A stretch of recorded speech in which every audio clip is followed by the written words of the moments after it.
वाणी ने कहा, हमारी गाड़ी एक पेड़ के पास खराब हो गई। जैसे ही उस पेड़ के पास हमारी गाड़ी खराब हुई, पापा ने कहा, बेटा तुम गाड़ी से उतरो। मैं और माँ उस पेड़ के नीचे आके खड़े हो गए। पापा गाड़ी ठीक करने लगे। मैं उस पेड़ के पास अपनी माँ के साथ खड़ी हुई थी। वो एक घना पेड़ था, बहुत बड़ा पेड़, नीम का पेड़। अंधेरे के कारण मुझे वो पेड़ ठीक से दिखाई नहीं दे रहा था, पर मेरी माँ ने उस पेड़ को मुझे अच्छे से दिखाया, उसे हाथ लगाकर बताया और उस पे बताया माला और बिरजू, ये नाम लिखा हुआ। मम्मा ने मोबाइल की टॉर्च ऑन करके मुझे वो पेड़ इतने अच्छे से बताया कि मैं उस पेड़ को कभी भी अपने दिमाग से निकाल ही नहीं पाई। वो पेड़ हमेशा हमेशा के लिए मेरे दिमाग में बस गया। इसके बाद मेरी मम्मा, जैसे कि वो समझ चुकी थी कि यह उनका आखिरी समय है, वो अब यहाँ से चली जाएंगी, इसलिए उन्होंने मुझसे कहा, वाणी मैं तुझसे कुछ कहना चाहती हूँ। तुझे पता है हम रामपुर क्यों आए हैं?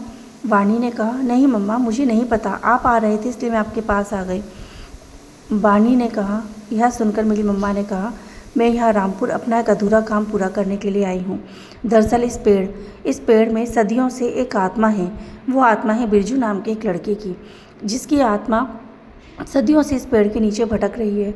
उसके बाद मेरी माँ ने मुझे माला और बिरजू की पूरी कहानी बताई और उन्होंने कहा कि माला और बिरजू दोनों की मौत इसी पेड़ के नीचे हुई थी। माला की पूरी फैमिली थी, इसलिए माला का अंतिम संस्कार ठीक तरीके से हो गया।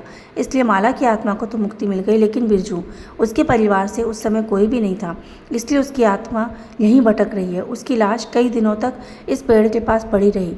कुछ दिनों के बाद उसकी लाश के ऊपर कुछ लोगों ने मिट्टी डाल दी और वो यहीं इस पेड़ के नीचे दफना गया, लेकिन फिर भी उसकी आत्मा को मुक्ति नहीं मिल पाई और वो अभी भी इस पेड़ के नीचे भटक रही है।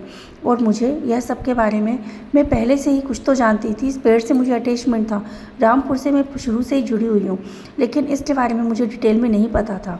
अभी कुछ ही दिन पहले एक किताब मैंने पढ़ी शिमला में, जिससे कि मुझे इस पेड़ के बारे में पूरी इन्फॉर्मेशन मिली और मैं इस पेड़ को यहाँ आई इसीलिए ताकि मैं बिरजू की आत्मा को मुक्ति दिला सकूं। पता नहीं क्यों कुछ दिनों से मुझे ऐसा लग रहा है कि शायद अब मैं ज़्यादा दिन की मेहमान नहीं हूँ, इसीलिए मैंने जिद करी और मैं यहाँ आई हूँ।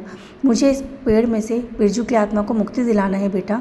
अब आगे की कहानी जानने के लिए सुनते रहिए हमारे कहानी का आगे का भाग, नीम का पेड़।